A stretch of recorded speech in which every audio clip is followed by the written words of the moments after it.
Welcome back. 11 people are missing after a mainland cargo vessel collided with a container ship and sank near Potoi Island this morning. One crew member from the stricken vessel was saved, but rescuers are still looking for the others. Rachel Leung reports. The surviving crew member, who is from the mainland, was rescued by a nearby fishing boat. He was taken to Ratunji Hospital in Wan Chai for treatment. The Guangdong Provincial Maritime Rescue Coordination Center has launched a search and rescue operation to find the missing crew from the sunken vessel. Mr. Choi of the Guangdong Rescue Center said large swells and low visibility have made the search very difficult. Hong Kong Maritime Police are also assisting with the operation in waters south of Potoi. According to state media, the accident happened at around 3 this morning when a container ship registered in the Marshall Islands collided with a mainland cargo vessel, the Zhongxing 2, southwest of Potoi. 12 crew members were on board at the time of the incident. Rachel Ling, TVB News. The Law Society of Hong Kong has ruled out civil and political party nominations of candidates in the 2017 chief executive election. The organisation says that's because it finds such methods inconsistent with the Basic Law. It also says requirements that candidates love the country and love Hong Kong have no legal basis. Charles De Silva reports. The Law Society's submission to the government on constitutional reform favours increasing the number of seats in the nominating committee and widening public participation in the body.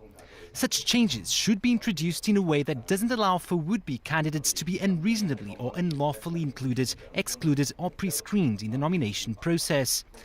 The Society says most of its members believe there should be a cap on the number of candidates that ultimately are nominated to run, but stops short of putting forth a figure because it believes that's a political question. On the issue of civil and political party nomination of CE candidates, the Society's President Ambrose Lam said anything that undermines the constitutional role of the nominating committee is inconsistent with the Basic Law. As to proposals pitching the idea of allowing the public to recommend candidates that would have to be vetted by the nominating committee, Lam was short of words. I don't want to make any comment on this. With regards to suggestions that CE candidates would have to love the country and love Hong Kong, the Law Society said there is no legal mechanism to assess someone's patriotism and again refused to elaborate further. I already provide the answer. Thank you. The Law Society's submission also shows a majority of its members would be dissatisfied if Hong Kong failed to achieve universal suffrage on time for the next Chief Executive and Legislative Council elections. João da Silva, TVB News. Turning overseas again, an investigation is underway in the US state of Rhode Island after a circus performance went wrong. 9 performers were seriously hurt and several others suffered less serious injuries. 8 female acrobats were doing a hair-hanging stunt when they plunged 10 meters to the ground after the structure that they were performing on suddenly collapsed. They were suspended in a human chandelier formation about 45 minutes into the show. A dancer on the ground was also among those hurt. One of those injured is in critical condition. Sinn Féin party leader Gerry Adams has been released without charge after 5 days of police questioning over his alleged role in a 1972 killing of a Belfast mother of 10. Police arrested Adams last week over the Irish Republican Army murder of Jean McConville. The 37-year-old widow was taken from her home, killed and dumped in an unmarked grave. Adams rejects claims made by IRA veterans that he was responsible as Belfast's IRA commander at the time. Adams has led Sinn Féin since 1983 and won credit for steering the IRA towards ceasefire and compromise with Northern Ireland's Protestant majority. The investigation of Adams is not over. Police have sent an evidence file to prosecutors for potential charges later.